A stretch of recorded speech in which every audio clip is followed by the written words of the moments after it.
آج ہماری گفتگو کا عنوان نکاح کا سنت طریقہ ہے۔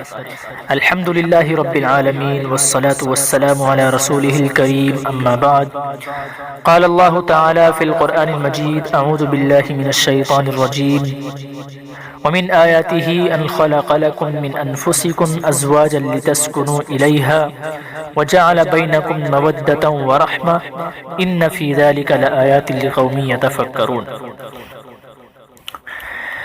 قرآن مجید میں اللہ تبارک و تعالیٰ کا ارشاد ہے، اور اس کی نشانیوں میں سے یہ ہے کہ اس نے تمہارے لیے تمہاری ہی جنس سے بیویاں بنائی تاکہ تم اس کے پاس سکون حاصل کرو، اور تمہارے درمیان محبت اور رحمت پیدا کر دی۔ یقیناً اس میں بہت سی نشانیاں ہیں اور ان لوگوں کے لیے جو غور و فکر کرتے ہیں۔ میرے عزیزو، نکاح مرد و عورت کے تعلق کی قانونی، اخلاقی اور دینی شکل ہے۔ اللہ تعالیٰ نے ہر چیز کا جوڑا بنایا ہے، انسانوں کو بھی مرد و عورت کی شکل میں جوڑا بنایا ہے۔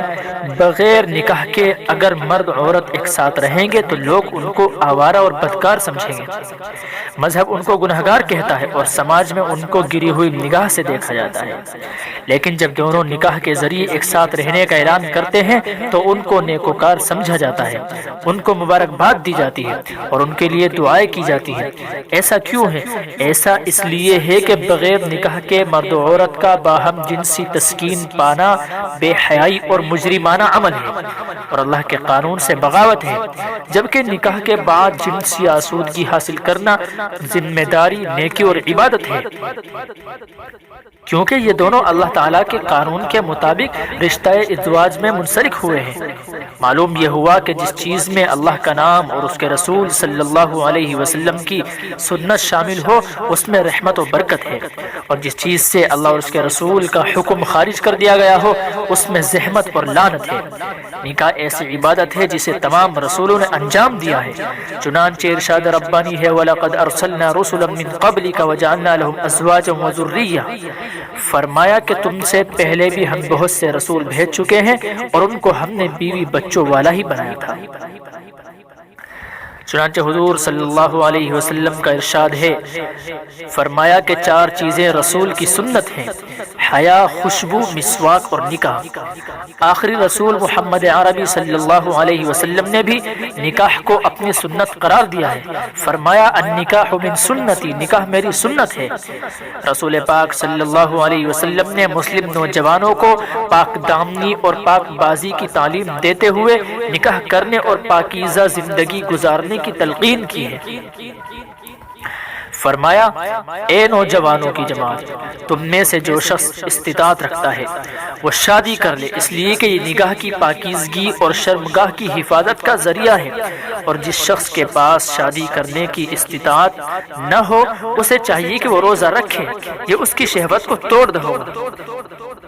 میرے بھائیوں، عزت و ناموس اور پاک دامنی کی حفاظت کا بہترین ذریعہ نکاح ہے۔ والدین کی ذمہ داری ہے کہ جب اولاد بالغ ہو جائے تو مناسب رشتہ تلاش کر کے اس کا نکاح کر دیں۔ نکاح کے لیے جوڑے کا انتخاب مختلف چیزوں کو دیکھ کر کیا جاتا ہے۔ لڑکی کا انتخاب اس کے حسن و جمال، مال و دولت، خاندان وغیرہ کو دیکھ کر کیا جاتا ہے۔ رسول کریم صلی اللہ علیہ وسلم نے مسلمانوں کو تعلیم دی ہے کہ وہ لڑکی کے انتخاب میں دینداری کو ترجیح دیں۔ آپ صلی اللہ علیہ وسلم کا فرمان ہے کہ عورتوں سے نکاح چار اسباب سے کیا جاتا ہے: اس کے مال و دولت کی وجہ سے، اس کے حسب و نسب اور خاندان کی وجہ سے، اس کی خوبصورتی کی وجہ سے اور اس کی دینداری کی وجہ سے۔ لہذا تم دیندار عورت سے نکاح کرو، یہ حضور کا فرمان ہے۔ حضور پاک صلی اللہ علیہ وسلم کا یہ حکم ہر علاقے، ہر زمانے کے لیے رہنما ہے۔ اس کی حکمت اس وقت زیادہ سمجھ میں آتی ہے جب کوئی نوجوان کسی لڑکی کے حسن پر فریفتہ ہو کر اس کی مالداری، نوکری یا اس کے باپ کا عہدہ اور اقتدار دیکھ کر شادی کرتا ہے، پھر وہ لڑکی اس کے لیے اور اس کے گھر والوں کے لیے زحمت اور آزمائش کا ذریعہ بن جاتی ہے۔ گھریلو سکون غارت ہو جاتا ہے، نوبت تفریق اور مقدمہ بازی تک پہنچ جاتی ہے۔ اس کے مقابلے میں جب کوئی دیندار اور سیرت و کردار کی لڑکی سے رشتہ کرتا ہے تو اس کی ازدواجی زندگی خوشگوار ہو جاتی ہے اور خاندان کی عزت اور نیک نامی میں اضافہ ہوتا ہے۔ چنانچہ رسول کریم صلی اللہ علیہ وسلم نے بیٹی والوں کو بھی یہ حکم دیا ہے کہ اپنی دختر کا رشتہ ایسے نوجوان سے کریں جن میں دینداری ہو، سیرت و کردار اور اخلاقی محاسن ہو۔ محض مال و دولت، آمدنی اور عہدہ اقتدار کو دیکھ کر رشتہ نہ کریں، ورنہ بیٹی کی زندگی دشوار ہو جاتی ہے۔ رسول کریم صلی اللہ علیہ وسلم کا فرمان ہے، جب تمہارے پاس کوئی ایسا شخص نکاح کا پیغام لے کر آئے جس کی دینداری اور اخلاقی حالت سے تم مطمئن ہو تو تم اس کی شادی کر دو۔ اگر تم ایسا نہیں کرو گے تو زمین میں فتنہ رونما ہوگا اور فساد برپا ہو جائے گا۔ ایک شخص حضرت امام حسن رضی اللہ تعالیٰ عنہ کے پاس آیا اور عرض کیا کہ میری بیٹی سے رشتے کا پیغام متعدد لوگوں نے بھیجا ہے، میں کس سے اپنی بیٹی کا نکاح کروں؟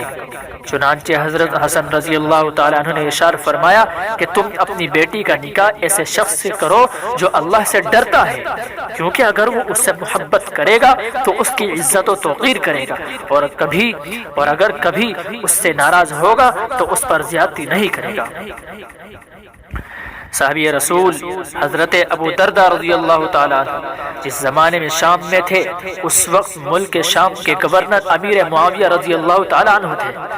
امیر معاویہ رضی اللہ تعالیٰ عنہ نے اپنے بیٹے یزید کے رشتے کا پیغام حضرت ابو دردہ کی بیٹی کے لیے بھیجا، مگر حضرت ابو دردہ نے اس رشتے کو نامنظور کر دیا۔ حضرت ابو دردہ اپنی بیٹی کا رشتہ گورنر کے بیٹے سے کرنے کے بجائے عام دیندار مسلمان سے کرنا پسند کرتے تھے۔ چنانچہ انہوں نے فرمایا، تمہارا کیا خیال ہے جب ہر وقت دردہ کی خدمت میں غلاموں اور لونڈیوں کی جماعت اس کا ہر حکم بجا لانے کے لیے موجود ہوتی اور وہ خود کو ایسے شاندار محلوں میں پاتی جس کی جگمگاہٹ نگاہوں کو خیرہ کر دیتی، تو اس وقت اس کا دین کہاں ہوتا؟ آج مسلمانوں نے کفو کے نام پر ذات و برادری کو نکاح کے لیے قید خانہ بنا لیا ہے۔ برادری سے باہر نکاح کرنے کو معیوب اور عزت کے خلاف سمجھا جاتا ہے۔ کفو کا مطلب مناسبت ہوتا ہے تاکہ ازدواجی زندگی میں ناہمواری نہ ہو، زندگی سکون سے گزرے۔ ایک برادری میں بھی مالی حالت کی کمی اور زیادتی کی وجہ سے ناہمواری ہو سکتی ہے، بلکہ ایک خاندان میں بھی ہو سکتی ہے۔ اس کا دین و شریعت سے کوئی تعلق نہیں ہے۔ شریعت کی نظر میں ہر مسلمان دوسرے مسلمان کا کفو ہے۔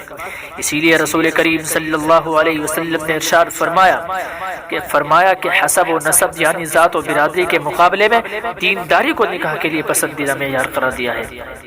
رسول کریم صلی اللہ علیہ وسلم نے اپنی حقیقی چچا زاد بہن حضرت زینب کی شادی اپنے آزاد کردہ غلام حضرت زید سے کر دی تھی۔ اس پر کفار نے بڑا شور مچایا کہ قریش کے اعلیٰ خاندان کی لڑکی کا نکاح آزاد کردہ غلام سے کیسے کر دیا گیا، مگر حضور پرنور صلی اللہ علیہ وسلم کی اس عملی مساوات نے دنیا کو یہ سبق دیا کہ اصل معیار دینداری ہے، ذات و برادری نہیں ہے۔ اسلام نے نکاح کو انتہائی سادہ اور آسان عمل بنایا تھا تاکہ لوگ گناہ کی طرف مائل نہ ہو۔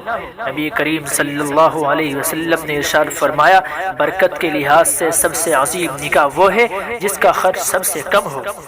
مگر آج کے مسلمانوں نے شادی بیاہ کے نام پر اتنی رسم ایجاد کر لی ہے کہ نکاح کرنا ایک مشکل کام ہو گیا ہے۔ اس کی وجہ سے بد اخلاقی اور بد کرداری رونما ہونے لگی ہے۔ جہیز کی رسم اتنی عام ہو گئی ہے کہ جب تک لڑکی والے قیمتی سامان جہیز نہ جوڑ لیں لڑکیوں کی شادی نہیں ہوتی۔ بعض لوگ یہ سمجھتے ہیں کہ رسول پاک صلی اللہ علیہ وسلم نے حضرت فاطمہ رضی اللہ تعالیٰ عنہ کو جہیز دیا تھا۔ یہ بات غلط ہے۔ رسول پاک صلی اللہ علیہ وسلم نے اپنی کسی صاحبزادی کو جہیز نہیں دیا۔ حضرت زینب، حضرت رقیہ، حضرت ام کلثوم اور حضرت فاطمہ رضی اللہ تعالیٰ عنہ کسی کو جہیز نہیں دیا گیا۔ حضرت فاطمہ رضی اللہ تعالیٰ عنہ کا جب حضرت علی سے نکاح ہوا تو حضور صلی اللہ علیہ وسلم نے حضرت علی سے پوچھا کہ تمہارے پاس مہر میں دینے کے لیے کیا ہے؟ انہوں نے کہا کہ میری ذرہ ہے۔ حضور صلی اللہ علیہ وسلم نے ان کی ذرہ حضرت عثمان غنی رضی اللہ تعالیٰ عنہ کے ہاتھ بیچ دی اور اسی کی رقم سے مہر کا اور گھریلو سامان کا انتظام کر دیا، کیونکہ حضرت علی کے سرپرست بھی حضور صلی اللہ علیہ وسلم ہی تھے۔ اگر حضور نے اپنی رقم سے یہ سامان دیا ہوتا تو ضرور جہیز سنت بن جاتی۔ لیکن آج جہیز کی رسم کی وجہ سے ہزاروں لڑکیاں بغیر شادی کے بیٹھی ہوئی ہیں۔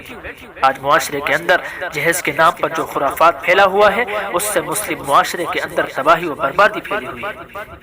یہ مسلم معاشرے کے لیے شرمندگی کی بات ہے۔ جہیز کے ساتھ ہی بارات کی رسم مسلمانوں کے یہاں شادی کا جزو بن گئی ہے۔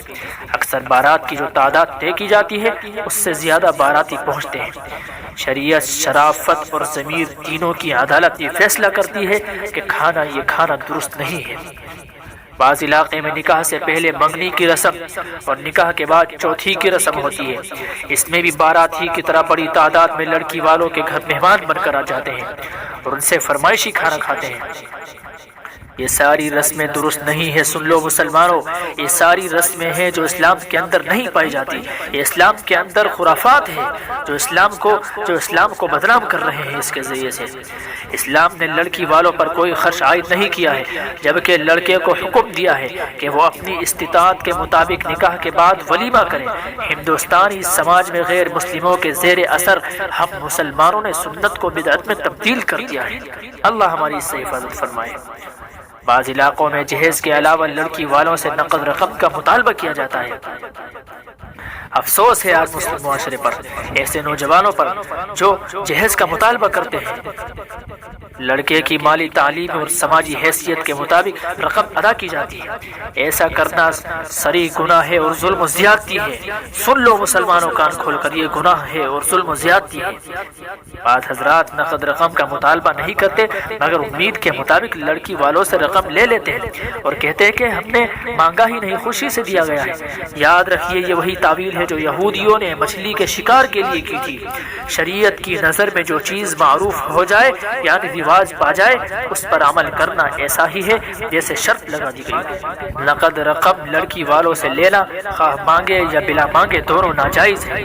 اللہ تعالی ہمیں اپنے رسول صلی اللہ علیہ وسلم کی سنت پر چلنے کی توفیق عطا فرمائے اور جہیز جیسی خباثت کو اللہ تعالی ہمارے معاشرے سے ختم فرمائے اور سیرت کے طریقے پر ہمیں زندگی گزارنے کی توفیق عطا فرمائے اور سنت کے مطابق ہمیں نکاح کرنے کی توفیق عطا فرمائے۔